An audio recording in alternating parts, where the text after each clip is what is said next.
Hello everyone, welcome to Knowledge Point. We are studying class 12th NCERT Chemistry जिसमें से 4 units already cover हो चुके हैं। आज के वीडियो लेक्चर से हम लोग स्टार्ट करेंगे unit 5 that is surface chemistry. Last के 4 यूनिट्स में किसी को कोई भी प्रॉब्लम है न्यूमेरिकल्स में या थ्योरी पार्ट में तो आप उसको कमेंट करिए, आपकी प्रॉब्लम को सॉल्व किया जाएगा। न्यूमेरिकल्स की ज़्यादा से ज़्यादा प्रैक्टिस कीजिए जिससे कि आपके कंसेप्ट और अच्छे से क्लियर हो सकें। तो चलिए स्टार्ट करते हैं आज का chapter unit 5 surface chemistry. Surface chemistry होती क्या है, इसकी बेसिक डेफिनेशन क्या है। सरफेस केमिस्ट्री एक्चुअल में केमिस्ट्री की वो ब्रांच है जिसमें क्या करते हैं हम लोग, स्टडी करते हैं वो फिनोमेना जो सरफेसेस पे हो रहे होते हैं। इसको समझने के लिए आप कंसीडर कीजिए ये आपके पास एक सॉलिड ब्लॉक है और इसके कांटेक्ट में एक लिक्विड या गैस आ रहा है। तो जो ये लिक्विड और सॉलिड का जो इंटरफेस होगा जहाँ पे ये टच कर रहे होंगे, तो जो इनका कांटेक्ट सरफेसेस होंगे उनके ऊपर जो भी फिनोमिना हो रहा होगा उन फिनोमिना की जो स्टडी करते हैं वो करते हैं सरफेस केमिस्ट्री के अंडर में। देखिए आप क्या है, surface chemistry deals with phenomena that occurs at the surfaces और इंटरफेसेस। द इंटरफेस और surface is represented by separating the bulk phase by A hyphen और द स्लैश। तो इसमें क्या करते हैं, जो बल्क फेज होती है ना, जैसे ये सॉलिड था, यहाँ पे सॉलिड के कांटेक्ट में क्या आ रहा था, लिक्विड आ रहा था, तो बल्क फेज यहाँ पे क्या है, सॉलिड। तो क्या करेंगे, सॉलिड को सेपरेट कर देंगे किसके, हाइफन से, और क्या आ रहा था, लिक्विड। तो इस तरह से रिप्रेजेंट करेंगे इसको। सॉलिड के कांटेक्ट में अगर गैस आ रही होगी तो किस तरह से रिप्रेजेंट करेंगे, ये आपका सॉलिड है, ये आपकी बल्क सरफेस है, इसके कांटेक्ट में एक गैस आ रही है, तो इसको रिप्रेजेंट किस तरह से करेंगे, सॉलिड हाइफन गैस। इस तरह से रिप्रेजेंट करते हैं सरफेस फिनोमिना को, या आप कह सकते हैं इंटरफेसेस पे जो फिनोमिनाज होते हैं उनको इस तरह से रिप्रेजेंट किया जाता है। एडसॉर्प्शन, देखते हैं डेफिनेशन क्या है एडसॉर्प्शन की। एक्चुअल में आप कंसीडर कीजिए कि आपके पास एक बल्क सॉलिड मटेरियल है। इस बल्क सॉलिड मटेरियल को कहते हैं एडजॉर्बेंट, और इसके कांटेक्ट में एक लिक्विड आ रहा है, लिक्विड को क्या कहेंगे, एडजॉर्बेंट। तो इस केस में जो एडसॉर्प्शन की डेफिनेशन होगी वो क्या होगी, the accumulation of molecular species. क्या हो रहा है, जो एडजॉर्बेट है आपके पास, ये जो एडजॉर्बेट दिया गया है इसकी जो मॉलिक्यूलर स्पीसीज का एक्यूमुलेशन हो जाएगा कहाँ पे, on the surface of adsorbent, उसको क्या कहेंगे, तो इस प्रोसेस को कहेंगे एडसॉर्प्शन। ये बात आपको समझ में आ गई होगी। एक्चुअल में होता क्या है, ये जो आपका सॉलिड सरफेस है तो इसके सरफेस पे क्या हो रहा होगा, सरफेस के अंदर क्या होगा, सारे मॉलिक्यूल्स एक दूसरे से सराउंडेड होते हैं, और जो सराउंडिंग मॉलिक्यूल्स होंगे वो भी सेम होते हैं। तो इस वजह से इनकी जो आपस में इंटरेक्शन फोर्सेस होते हैं वो सेम कैटेगरी के होते हैं और स्टेबल होते हैं, क्योंकि चारों तरफ जो मॉलिक्यूल्स होते हैं उनकी प्रॉपर्टी सेम होती है, तो इनके पास एक स्टेबलाइजेशन फोर्सेस होते हैं। बट बाहर सरफेस पे क्या होगा, सरफेस पे जो एटमॉस्फेयर होगा वो डिफरेंट होगा। क्यों डिफरेंट होगा, क्योंकि इसके जो सराउंडिंग एटम्स होंगे वो सेम नहीं होंगे। इस वजह से क्या होता है कि कुछ रेसिडुअल फोर्सेस एक्ट करते हैं on the surfaces of solid, और ये सॉलिड सरफेस क्या करती हैं, अट्रैक्ट करते हैं अनदर मॉलिक्यूल्स को। तो जब ये अनदर मॉलिक्यूल्स को अट्रैक्ट करते हैं और वो मॉलिक्यूल्स क्या होते हैं, सरफेस के ऊपर इकट्ठे होते जाते हैं, इस अट्रैक्शन की फोर्स की वजह से क्या होगा, उस सरफेस पे इकट्ठे होते जाएंगे। बट ये मॉलिक्यूल्स अंदर नहीं जा पाते हैं, जो बल्क मटेरियल होता है सॉलिड का उसके अंदर डीप में नहीं जा पाते हैं, इनका डीप मूवमेंट क्या होता है, रेस्ट्रिक्टेड हो जाता है। तो इस वजह से क्या होगा, सरफेस पे कंसंट्रेशन बढ़ती जाएगी। तो जो सरफेस पे ये कंसंट्रेशन बढ़ रही है और एडजॉर्बेट की, तो इस प्रोसेस को क्या कहेंगे? ये प्रोसेस कहलाता है आपका एडसॉर्प्शन। जो आपका बल्क मटेरियल होगा उसको कहेंगे एडजॉर्बेंट। जो मटेरियल इसके कांटेक्ट में आ रहा होगा, जिसकी कंसंट्रेशन सरफेस पे इंक्रीज हो रही होगी, उसको क्या कहेंगे? Adsorbate.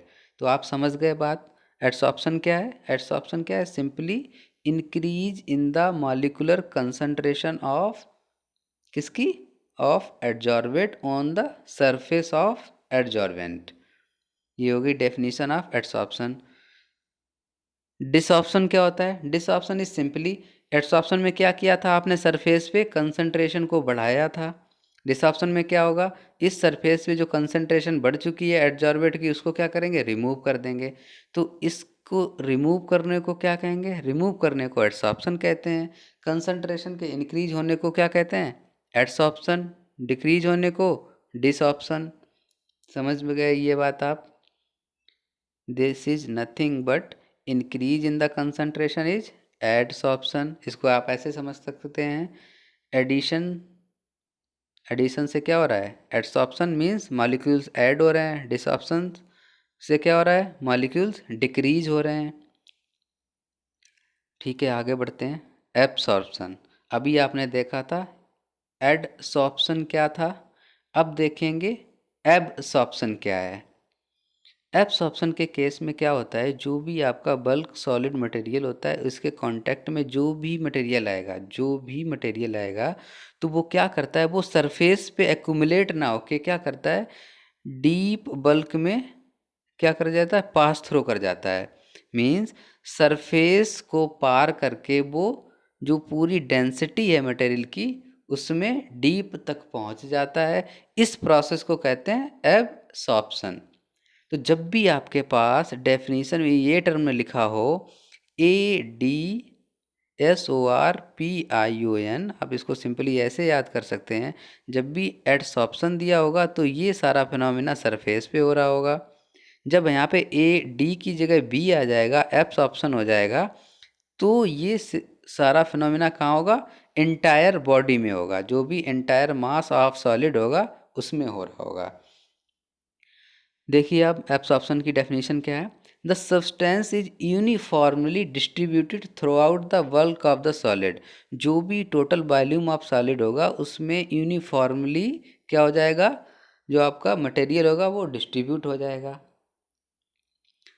In adsorption the concentration of adsorbate increases only at the surface.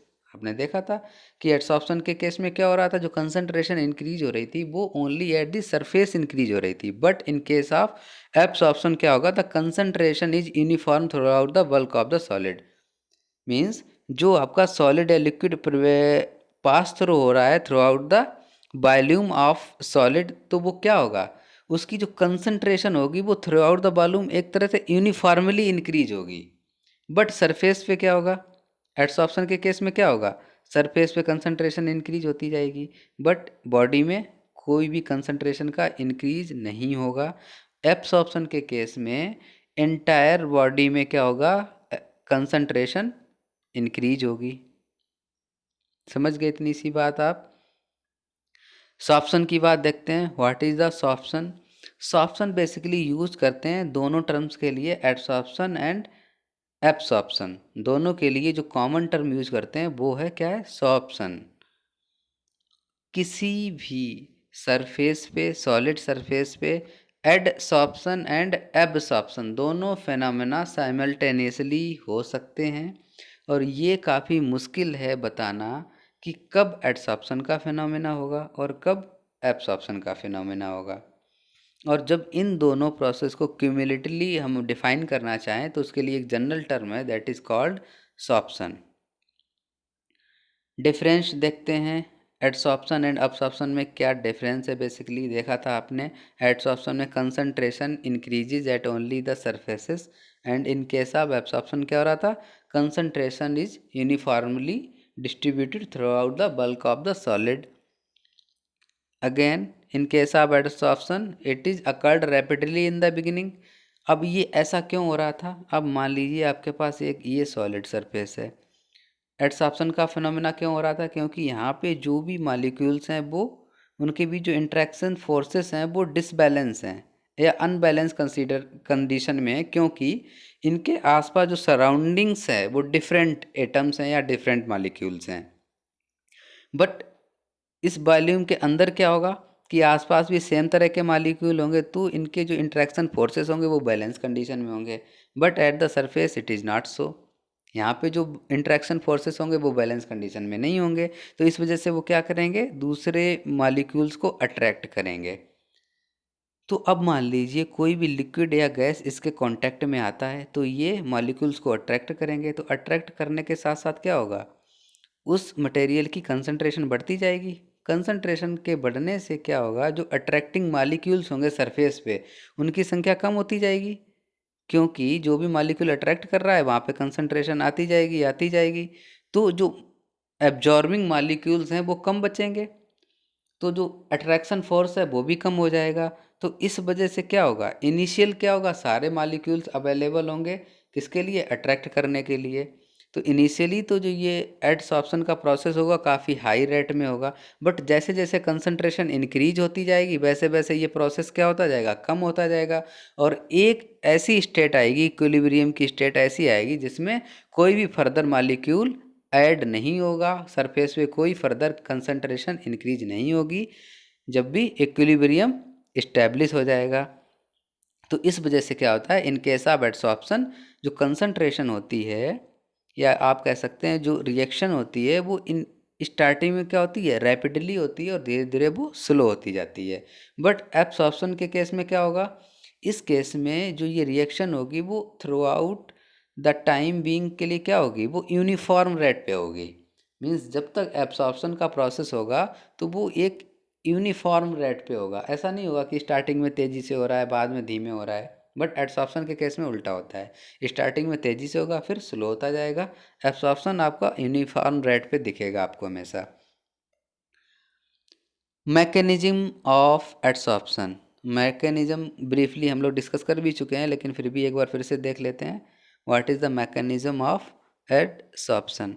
क्या होता है, इनसाइड द एब्जॉर्बेंट, ये मान लिया आपने एक सॉलिड आपको गिवन है, तो इसके अंदर जो भी मॉलिक्यूल्स होंगे क्या होगा, acting forces acting between the particles are mutually balanced.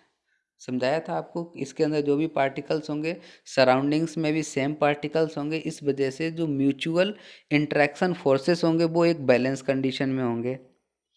और ये जो बल्क मटेरियल है इसको क्या कहते हैं, इसको एडजॉर्बेंट कहते हैं। बट सरफेस पे क्या होगा, particles are not surrounded by atoms और मॉलिक्यूल्स ऑफ देयर काइंड, तो इस वजह से क्या होगा, तो यहाँ पे एक अनबैलेंस्ड और रेसिडुअल अट्रैक्टिव फोर्सेस इस्टेब्लिश हो जाते हैं। इन अनबैलेंस्ड फोर्सेस की वजह से जो एडजॉर्बेंट होता है वो क्या करता है, उसकी सरफेस अट्रैक्ट करती है अनदर सरफेस के पार्टिकल्स को। तो इस वजह से क्या होगा कि जो भी एडजॉर्बेंट मटेरियल होगा उसके पार्टिकल्स इकट्ठे होते जाएंगे सरफेस पे, कंसंट्रेशन इंक्रीज होती जाएगी। बट जो ये प्रोसेस होगा, जो एक्सटेंट ऑफ एडसॉर्प्शन होगा वो increase with the increase of surface area. अगर आप देखिए, अगर इतनी सरफेस एरिया आपको गिवन है तो यहाँ पे क्या होगा, मॉलिक्यूल्स आते जाएंगे, कंसंट्रेशन बढ़ती जाएगी और एक टाइम ये आएगा कि आपका सारा सरफेस कवर हो जाएगा। तो अब अगर आप क्या करें, इस सरफेस एरिया को इंक्रीज कर दें तो क्या होगा, एडसॉर्प्शन की प्रोसेस बढ़ जाएगी। तो एडसॉर्प्शन आपका तब तक होता रहेगा जब तक आप सरफेस एरिया को इंक्रीज करते रहेंगे। जब आप इंक्रीज नहीं करेंगे तो एक टाइम ऐसा आएगा कि सैचुरेशन आ जाएगा, इक्विलिब्रियम की स्टेट आ जाएगी और फर्दर एडसॉर्प्शन की प्रोसेस नहीं होगी।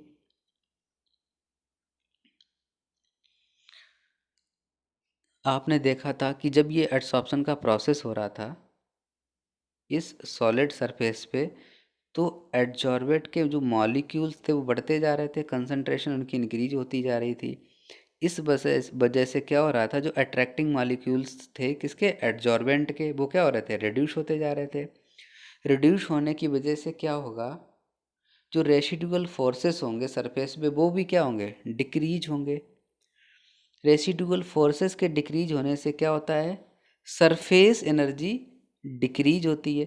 अब ये जो सरफेस एनर्जी डिक्रीज होगी, आपने पढ़ा है energy can not be created and can not be destroyed.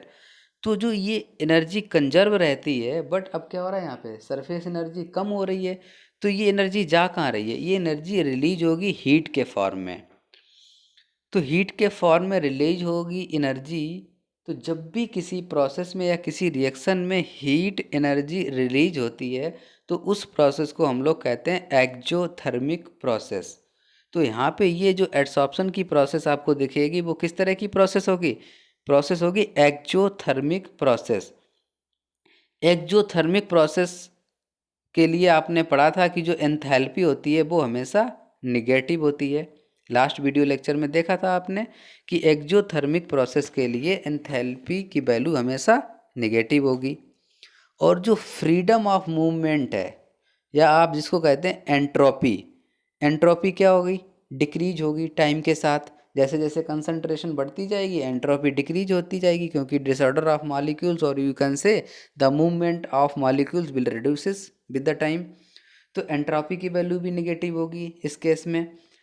अब बट आपके पास पता है जो गिब्स फ्री एनर्जी थी उसका फार्मूला क्या था, delta G equals to delta H enthalpy minus T delta S. अब आपने देखा जो डेल्टा एच है इसकी वैल्यू कैसी है, नेगेटिव है।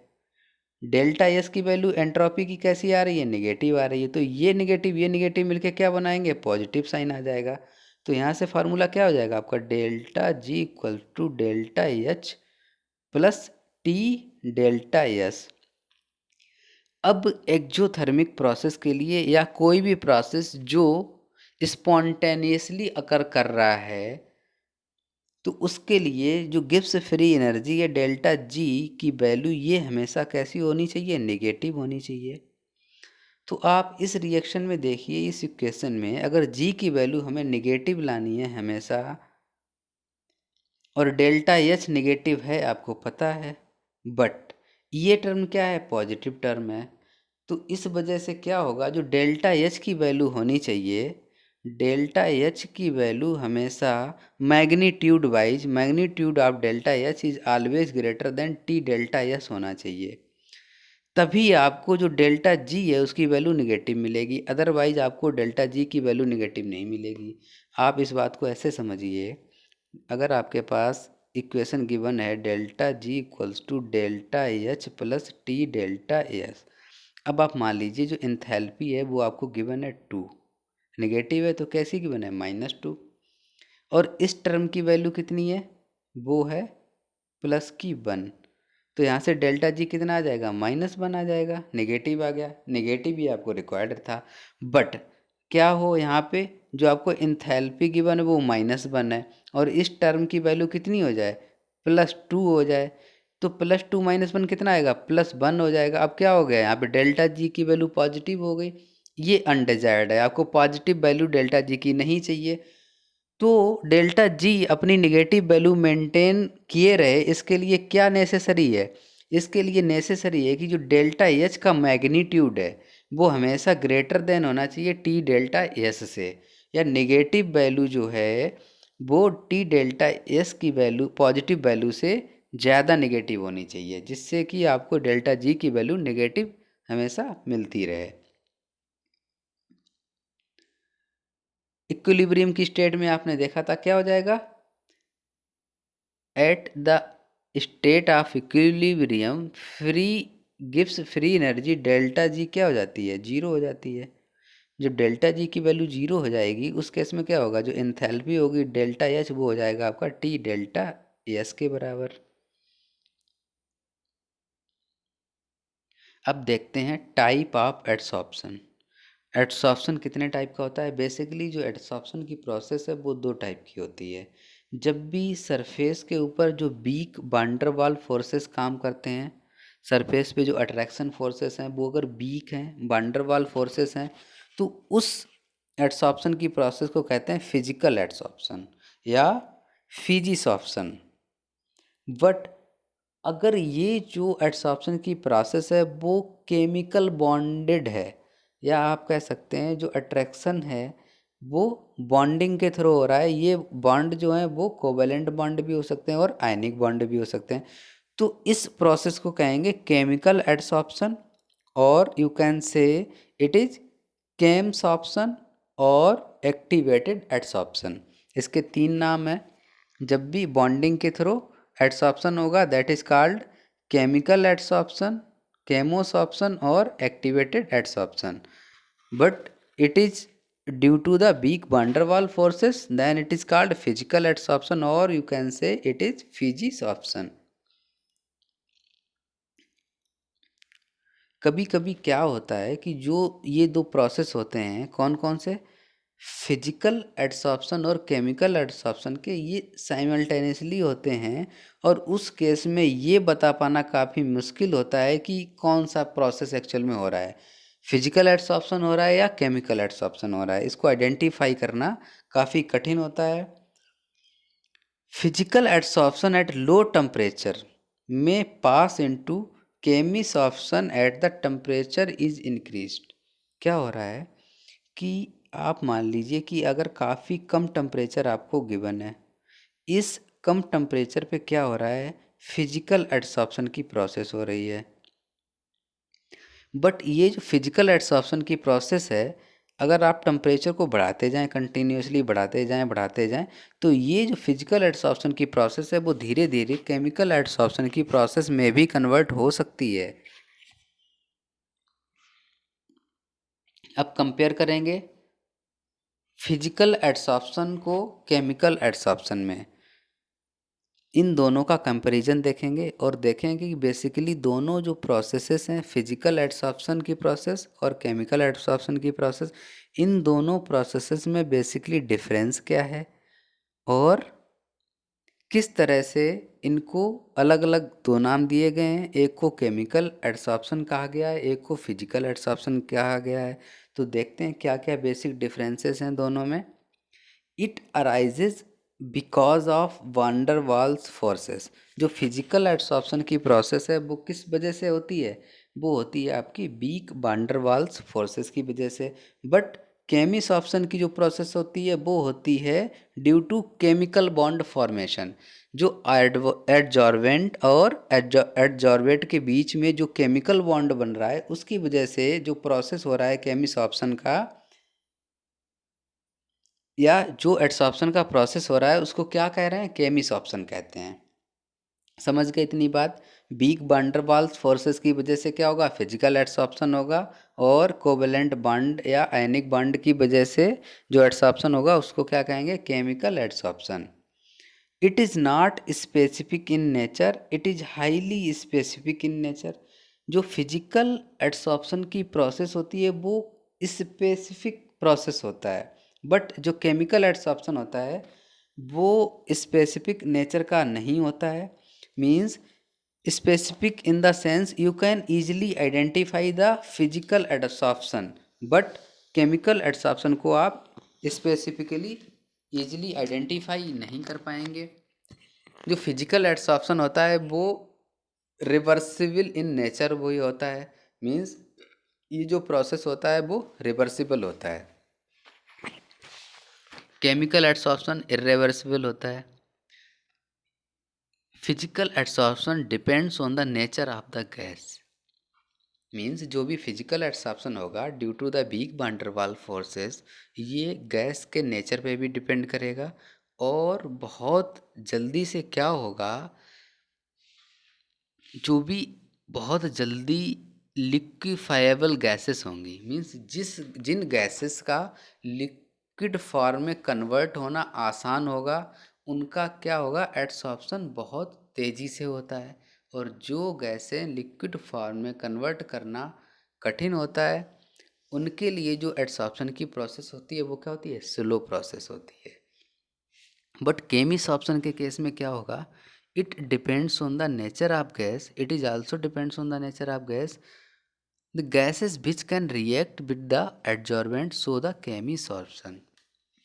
इस बात को ध्यान से समझिए। आप आपके पास एक एडजॉर्बेंट गिवन है, इस एडजॉर्बेंट में जो आपकी रिएक्शन या गैस आ रही है, ये अगर इस मटेरियल के साथ रिएक्ट कर रही है तो क्या होगा, जो प्रोसेस होगा दैट इज़ कॉल्ड केमीसॉर्प्शन। केमीसॉर्प्शन के प्रोसेस में गैस है वो रिएक्ट कर जाती है एडजॉर्बेंट के मटेरियल से। और फिजिकल एडसॉर्प्शन के केस में क्या होता है कि जो गैसेस इजीली लिक्विड फॉर्म में कन्वर्ट हो जाती हैं वो रैपिड फिजिकल एडसॉर्प्शन की प्रोसेस को शो करती हैं। तो यहाँ पे फिजिकल एडसॉर्प्शन क्या हो रहा है, रिएक्शन नहीं हो रहा है, बट केमिकल एडसॉर्प्शन में क्या हो रहा है, आपका रिएक्शन हो रहा है एडजॉर्बेट एंड एडजॉर्बेंट के बीच में। इंथैल्पी देखते हैं, enthalpy of adsorption is low in this case. Physical adsorption के केस में जो इंथैल्पी होगी वो क्या होगी, लो होगी, but in case of chemical adsorption enthalpy is high. Low temperature is favourable for physical adsorption, it decreases with increase of temperature. जो physical adsorption की प्रोसेस है वो लो टेम्परेचर पे होती है, और जैसे जैसे आप टेम्परेचर को बढ़ाते जाएंगे फिजिकल एडसॉर्प्शन की प्रोसेस क्या होगी, धीरे धीरे कम होती जाएगी। बट जो केमिकल एडसॉर्प्शन की आपकी प्रोसेस है वो क्या होती है, जैसे जैसे आप टेम्परेचर को बढ़ाते जाएंगे केमिकल एडसॉर्प्शन की प्रोसेस क्या है, बढ़ती चली जाएगी। तो आप इसको ऐसे समझ सकते हैं, टेम्परेचर ये है, टेम्परेचर को कम करेंगे तो क्या होगा, फिजिकल एडसॉर्प्शन बढ़ेगा, टेम्परेचर को बढ़ाएंगे तो क्या होगा, केमिकल एडसॉर्प्शन बढ़ेगा। In case of physical adsorption जो एक्टिवेशन एनर्जी होती है उसकी ज़्यादा रिक्वायरमेंट नहीं होती है, बट केमिकल एडसॉर्प्शन की प्रोसेस के लिए आपको हाई एक्टिवेशन एनर्जी की नीड होती है। फिजिकल एडसॉर्प्शन जो होता है वो सरफेस एरिया पे भी डिपेंड होता है, जो आपका एडजॉर्बेंट है उसकी सरफेस एरिया पे डिपेंड होता है फिजिकल एडसॉर्प्शन। और जैसे जैसे आप सरफेस एरिया को इंक्रीज करते जाएंगे, सरफेस एरिया को आप इंक्रीज करते जाएंगे, एडसॉर्प्शन की प्रोसेस बढ़ती जाएगी। Physical adsorption will increase with the increase in the surface area. जो केमिकल एडसॉर्प्शन होगा ये भी क्या होगा, जैसे जैसे आप एरिया बढ़ाते जाएंगे इसकी भी जो रेट होगा वो भी बढ़ता जाएगा। तो आप कह सकते हैं जो सरफेस एरिया है, सरफेस एरिया के बढ़ने के साथ साथ आपका फिजिकल एंड केमिकल दोनों ही एडसॉर्प्शन की प्रोसेस क्या होते हैं, इंक्रीज होते जाते हैं। Physical adsorption results into multi molecular layers on the adsorbent surface under the high pressure. High pressure के केस में क्या होता है, जो एडजॉर्बेंट की सरफेस होती है वहाँ पे मल्टी मॉलिक्यूलर लेयर्स हो जाती है। जैसे मान लीजिए आप ये एक आपके पास एडजॉर्बेंट गिवन है और यहाँ पे क्या करिए आपने हाई प्रेशर को अप्लाई कर दिया, तो इसकी सरफेस पे क्या होगा, मल्टी मॉलिक्यूलर लेयर्स हो जाएंगी। एक लेयर हो गई मॉलिक्यूल्स की, फिर उसके ऊपर एक लेयर हो जाएगी मॉलिक्यूल्स की। तो इस तरह से क्या होगा, multi molecular layers is found on the physical adsorption. In case of physical adsorption multi molecular layer is found on the surface of adsorbent, but in case of chemical adsorption process there is only one molecular layer, that is called unimolecular layer। तो chemical adsorption के case में क्या होता है, unimolecular layer आपको मिलती है। तो आज के लिए इतना ही, थैंक यू सो मच।